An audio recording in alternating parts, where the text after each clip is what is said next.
Hello, Trinity Alliance Church family. Pastor Bob here coming to you on this Friday morning edition of the Pastor's Ponderings.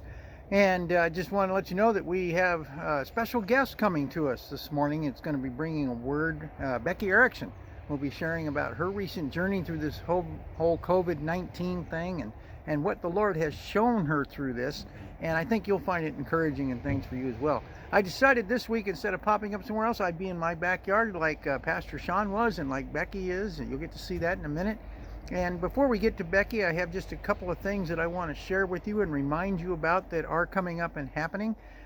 First of all, I want to remind you that on Saturday morning, from 9 a.m. to 10 a.m., we are having a drive-through time again at the church, similar to what we did back before Easter. We've got some gifts for you. For mom. This is Mother's Day celebration. So we have a couple of things that we want to give you in recognition for that. So if you'll come to the church parking lot between 9 and 10 a.m. on Saturday morning, say hi to the pastors and our families and the elders and their families, just the staff, and just a chance to be able to get to see each other. We're going to do that for an hour. Don't get out of your car or anything. Just drive through and we will hand you the items. We have some communion items that we want to give you as well, as we're going to be sharing communion on that Sunday morning, Mother's Day. And want to remind you that on Mother's Day morning, Shalem Belpula will be bringing the message on that Sunday morning as well. And so that should be good and exciting as well. Also want to remind you about Sacred Space. That is on Saturday night on the TAC Trinity Alliance Facebook group page. Just go to Facebook and get into Trinity Alliance Church group. And you might have to be invited into that, but we'll get you in there. And our own China will be leading us in that. She will be there and ready to just take us on that journey with Sacred Space. Again, at 6 p.m., from 6 to 7 p.m. on Saturday night. And then also just want to remind you again that on Sunday morning we will have our services online again. You'll get an email about 9 o'clock in the morning with some last minute instructions with some links to the sermon notes, the bulletin, things for the kids, and direct links to both YouTube and Facebook where you can tune in with that. Once again, if you're having trouble trying to log into that, give us a call. We want to help you with that. We want to make that happen. So we're looking forward to being with that. So now let's just take a moment and let's listen to what Becky Erickson has to share with us that God has been showing her through this whole time. Hi, Trinity Alliance family. It's Becky Erickson here. I just wanted to show you something that I drew up for the youth group a couple of weeks ago, and I figured if it was going to be helpful to even one person, it might be worth showing to all of you. So this is kind of my journey a little bit through the first many weeks of this thing. So we start over here, and when this whole quarantine began, you can see that these are dumbbells in my arms and my bulging bicep muscles. And when we started, I thought, you know what, I got this.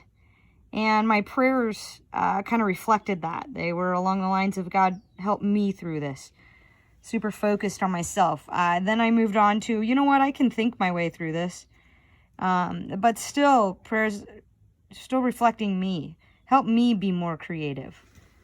And then time kept going, and everything was on Zoom, and work and school, and I began to really just not want this.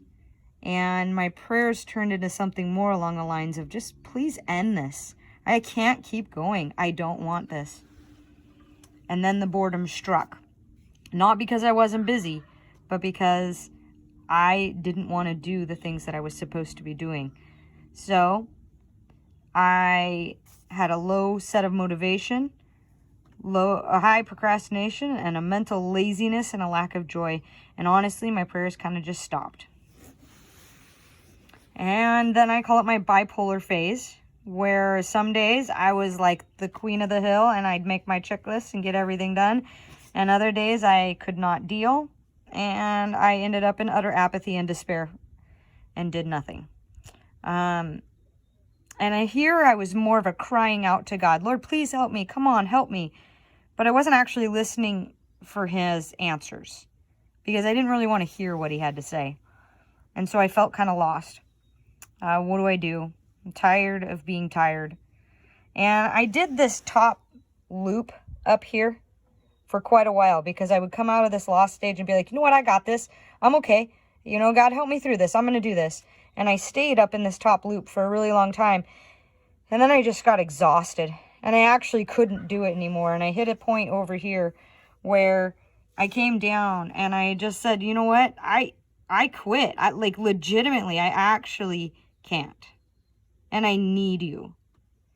And this is, I believe, the first time that I really 100% turned my eyes to Jesus and just said, you're the source. I need you. And I need you to fill me up with everything that I'm going to need today and that you want from me today. I want to go where you want me to go. And I started beginning each day at that source. And I started asking God, you know, just lead me today in what you have for me. Show me where you want me, and provide everything that I'm going to need to make it. And I found that peace. You know, that peace is the peace that passes understanding, that always comes when we actually surrender. And I was doing my work. I was not worried. I was connecting with others. It didn't mean that I didn't pop back up here into my boredom and my bipolar stuff. The difference was that I feel like I would pop into boredom, kind of hit here, and come out here lost and go, oh yeah, because I'm not relying on Christ anymore.